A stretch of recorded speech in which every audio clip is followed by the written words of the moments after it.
So much for a drive. I just found a leak coming out from under the car.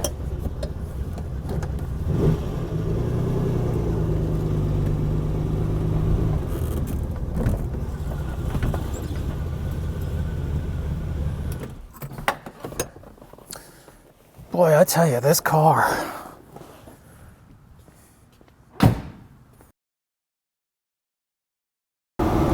With certain cars, you sometimes feel like it doesn't like you. I mean, it's like this car had little problems the whole time I was working on it. I mean, the first day it arrived, it had a fuel leak in the fuel pump. Owner said it never had a problem with the fuel pump, and I looked at the fuel pump and it was just not pouring out, but a pretty significant drip out of the fuel pump. So between him shipping it to me from North Carolina to here, the fuel pump decided to start acting up. So I had to rebuild the fuel pump.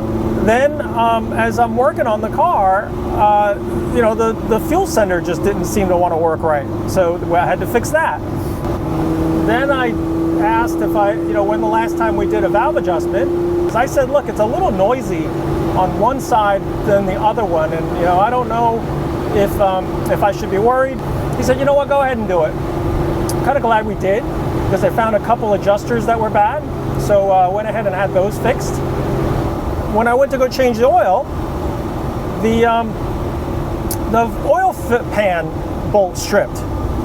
Had to put a new oversized oil pan plug in, and then just when I'm ready to send the car back, the water pump goes bad. So it starts to feel like I was jinxed, because it's like, when does the water pump was fine the whole time I was driving it and using it, and the first time I got it. And then when I went to check on it, all of a sudden I'm getting a bad water pump seal. So I had to replace that. We now have another fuel leak in the car. So it's like, what? Why are you not cooperating?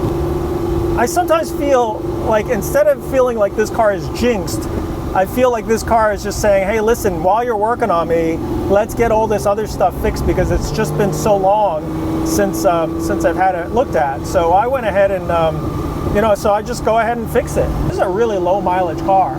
So, and he's had it for many, many years. So it's very possible that I've probably put more mileage on this car in the last couple months than this car has seen in years, for all I know. So part of that extra mileage that you're putting on the car is going to bring up all these little problems, and they just need to be fixed. But I also believe that if you just keep fixing these little problems, eventually you're going to run out of little problems, because all the weak links in the car will rear its head and allow me to fix them, and then we'll have a pretty reliable car.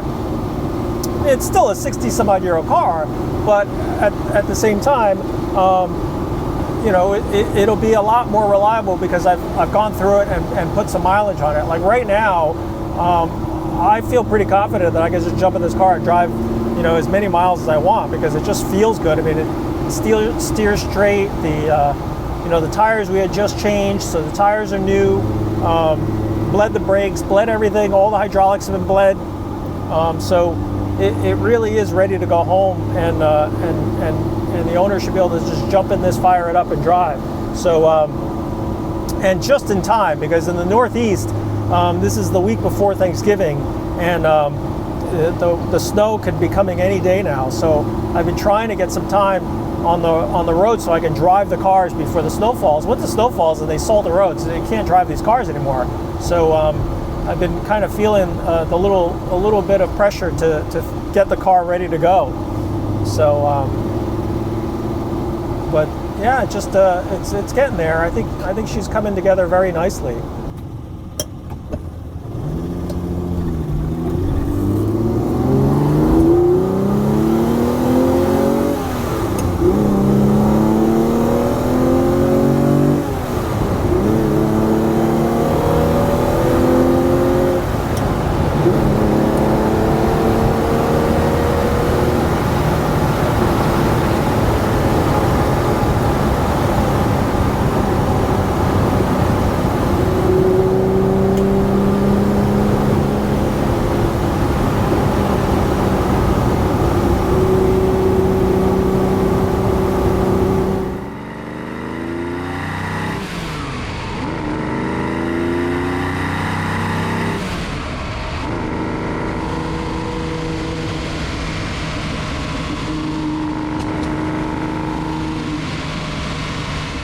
This installment of Ferrari Mechanic Struggle of the Week has to do with GTC wheels. I had a set of wheels sent to me in the mail from a customer that wanted me to have them painted. Getting these magnesium wheels painted correctly is a struggle in itself, but first I had to get the trim rings off. Oh boy. Now I know why these had to get redone. Looks like they're peeling off pretty badly. All right. So that's your reason. Trying to figure out, the first one looked really nice. So the first job is to get these trim rings off. The good thing is we're getting these wheels painted, so chipping them is not that big of a deal, but it's still nice not to chip it all up. So I have a bunch of little tools that I have that I use and I've modified, make a special angle with a flat blade on it. I also have this blade that works really well to get underneath. And then on the real stubborn ones, I've used this thing where you can get underneath and slowly walk it off. The main thing is not to dent it on the back side of it and pry it out and slowly walk it up, and then the trim ring comes off. These things were originally brass, so they're kind of soft, so you got to be really careful about pushing them. I've seen some guys unbolt these from the back side, and then what they do is they take the nuts out and hit these up and hit it out and knock this loose. But I've also seen them where they dented it. Like you can see, there's a dent here, probably from someone doing it in the past like that. And then what'll happen is that'll show up here. It looks like this has already been re-chromed and fixed, but that dent in the back of the ring will show up on this side, and then I'll have to get this whole thing re-chromed. So you definitely don't want to be pounding away against this thing. These things are in actually pretty good shape, so I'm trying to save every one of them and not have to redo the chrome plating. The other thing I've got to work on is decide what we want to do with these with the markings. It looks like this has been painted. You could barely see the writing there. I'm going to have to figure out about getting it re-engraved. So that's another step that we're going to have to do before we get these wheels painted.